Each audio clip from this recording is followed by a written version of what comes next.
El amor de Dios ha sido derramado en nuestros corazones por el Espíritu Santo que habita en nosotros. Romanos 5. Bienvenidos, hermanas y hermanos, a esta nueva emisión de su programa Crecer Juntos, aquí en Radio Anglicana. Vamos a continuar con el texto que nos traía la semana pasada, Mateo 8, 23, 27, en el que veíamos cómo la tempestad pone en peligro la vida de los discípulos. La fe de los seguidores de Jesús se tambaleará, pero el Maestro está en medio de ellos para librarlos. Y cómo nos enfrentábamos a esa pregunta de Jesús a sus discípulos, que también nos la hace a nosotros, obviamente. ¿Por qué tenéis miedo, hombres de poca fe? Pues bien, como estoy seguro que habrán repasado y conocen estos 4 versículos de Mateo 8, vamos a iniciar lo que sería una breve explicación del pasaje. Estamos habituados a ver la imagen de Dios que acompaña a su pueblo durante el Éxodo y a lo largo de la historia. También Jesús está presente en la vida cotidiana de los discípulos. Los pescadores conocen la fuerza destructora del lago bajo la tormenta y tienen miedo. El Maestro está dormido, nos dice el versículo 24.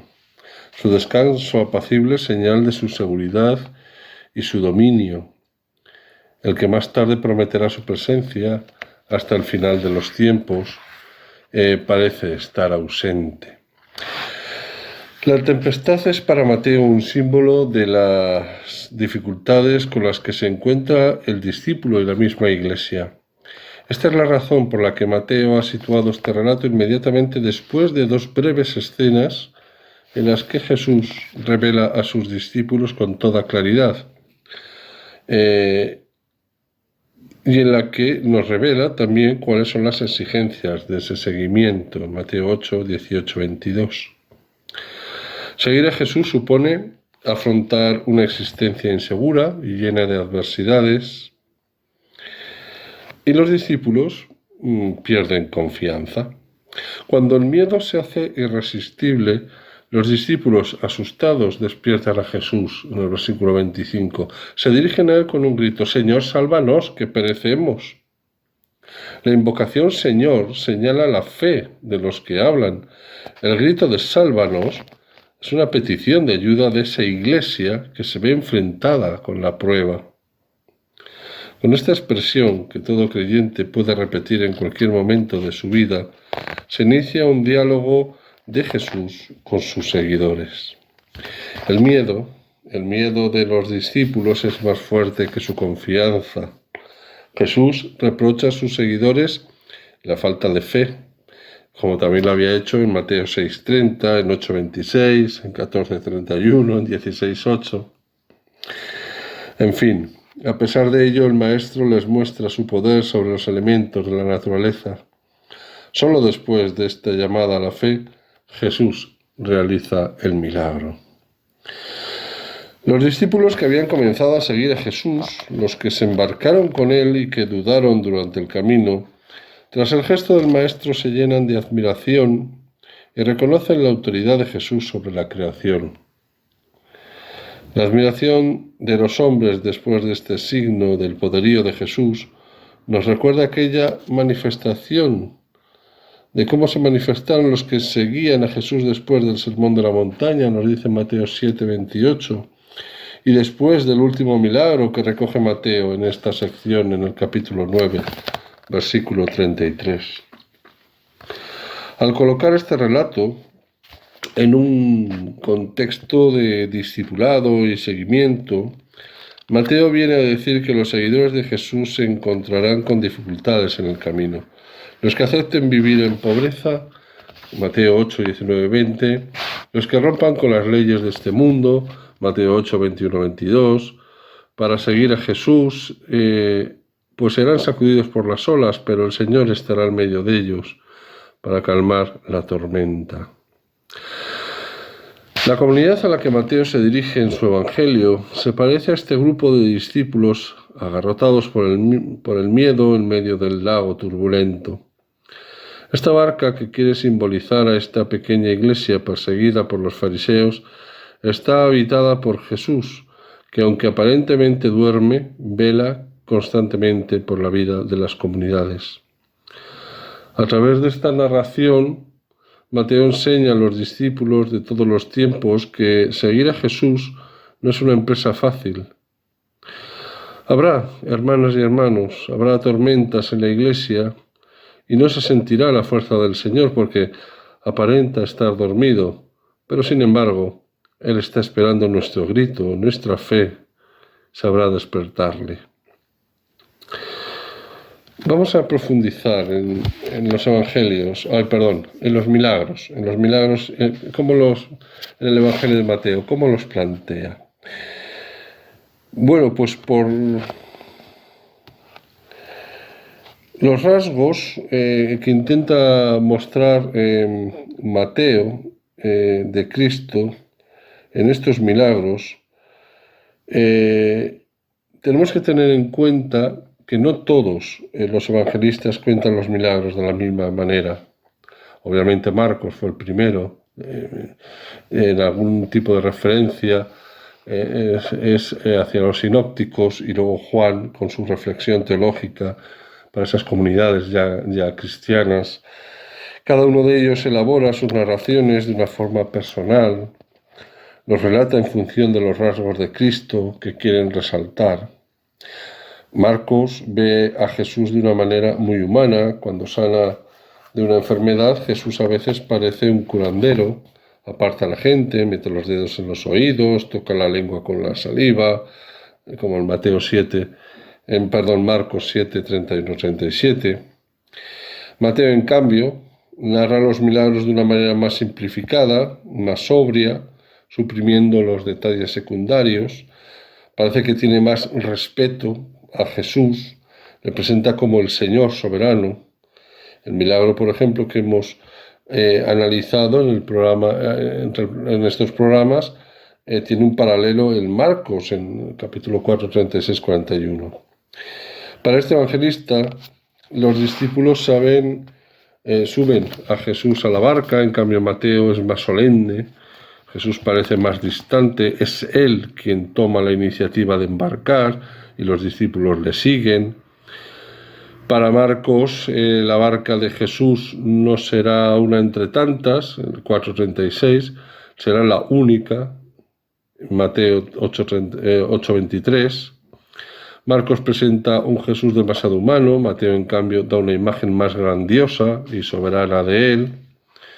En el fondo, a través de los milagros, Mateo no quiere contar lo que hace Jesús, sino quién es. Es alguien que se compadece de nosotros y cura nuestras enfermedades. Es alguien que tiene poder sobre las tormentas, sobre los demonios y sobre los pecados. Siguiendo la narración de cada signo salvador, descubriremos progresivamente quién es Jesús y cuál es su proyecto.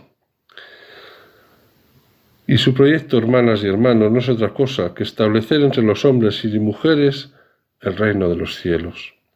Estos relatos nos invitan a acercarnos a Él y a descubrir su fuerza liberadora. Pero el milagro también es un lugar de encuentro personal con Jesús.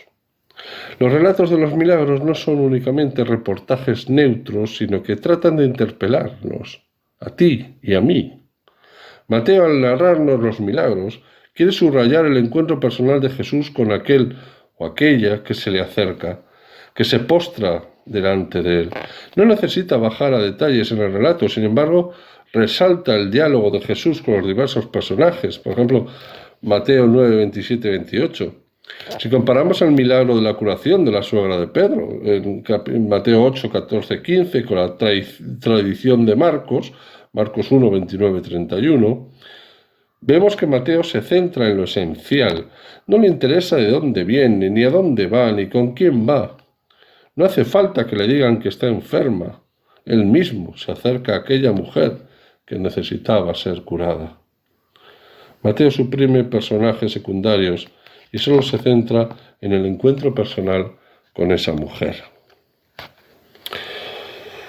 Otro de los rasgos propios de la visión que tiene Mateo de los milagros es la importancia de la fe. En muchos casos introduce retoques que subrayan la necesidad de la fe para descubrir el verdadero sentido de los signos de Jesús. En sus narraciones pone de relieve la estrecha relación que existe entre la fe y el milagro. La fe es la condición necesaria para que se realicen los signos que manifiestan la llegada del reino. La fe es el tema del diálogo que Jesús mantiene con dos ciegos que quieren ser curados. ¿Creéis que puedo hacerlo? Que os suceda según vuestra fe. Mateo 9, 28, 29. La fe establece una relación personal con Jesús. Es el ámbito en el cual se da el encuentro salvador con Él. La fe del leproso, Mateo 8, 1, 4, y la del centurión, Mateo 8, 5, 13. Ambas arrancan a Jesús su poder salvador. La fe es una condición para que Jesús haga el milagro. Vete y que suceda según tu fe. Mateo 8, 13 y 9, 29. La fe debe ser la principal actitud que caracteriza al discípulo. El Jesús que presenta Mateo reprocha a sus seguidores su poca fe frente a los de fuera, a los que no pertenecen al grupo de Jesús. La mujer cananea, Mateo 15, 28, y el centurión pagano, Mateo 8, 10. Estas personas, ajenas a la fe de Israel, expresan su confianza en Jesús y en su poder de curación, manifiestan su fe en el poder de su palabra. Jesús admira y ensalza ante sus discípulos la fe de este hombre y de esta mujer. Pues hermanas y hermanos, también hoy nosotros, nos guste o no, estamos enfermos, rotos y vivimos con miedo.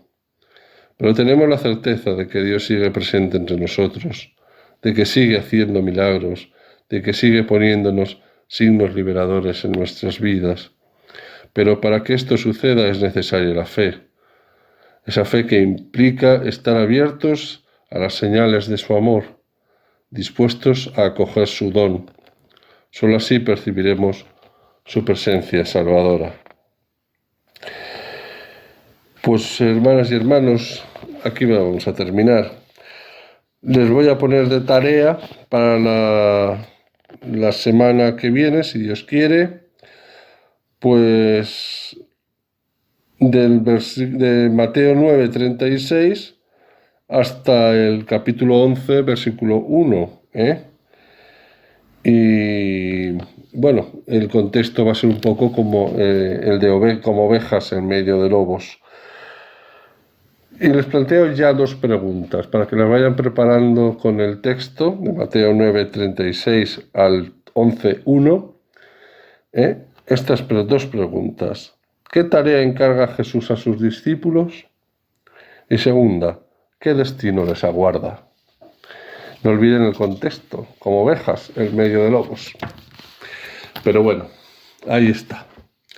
Pues nada, hermanas y hermanos, me despido. Se queda aquí para ustedes el presbítero Francisco Javier Izquierdo de la Comunidad Apostólica Fronteras Abiertas que peregrina en Zaragoza, España. Y les invito a que una vez más se unan a mí en esta oración. Oh Dios, que por el misterio de Pentecostés santificas a tu Iglesia extendida por todas las naciones. Derrama los dones de tu Espíritu sobre todos los confines de la tierra y no dejes de realizar hoy en el corazón de tus fieles aquellas mismas maravillas que obraste en los comienzos de la predicación evangélica. Por Jesucristo nuestro Señor. Amén. Pues solo me queda, hermanas y hermanos, convocarles hasta la próxima emisión de su programa Crecer Juntos, aquí en Radio Anglicana.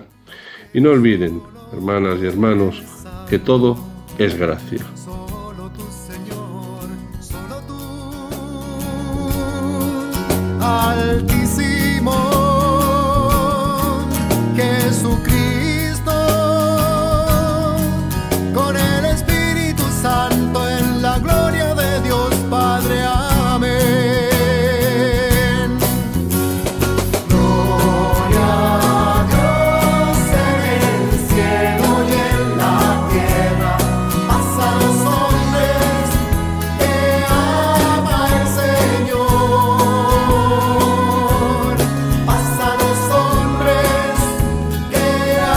está en sintonía de Radio Anglicana, transmitiendo vía internet en www.radioanglicana.es. También puede escucharnos en su dispositivo móvil, descargando nuestra aplicación para Android e iOS. Radio Anglicana, la voz de la Iglesia. Jóvenes de toda la tierra, cantad y anunciad con nosotros por las sendas del mundo la buena noticia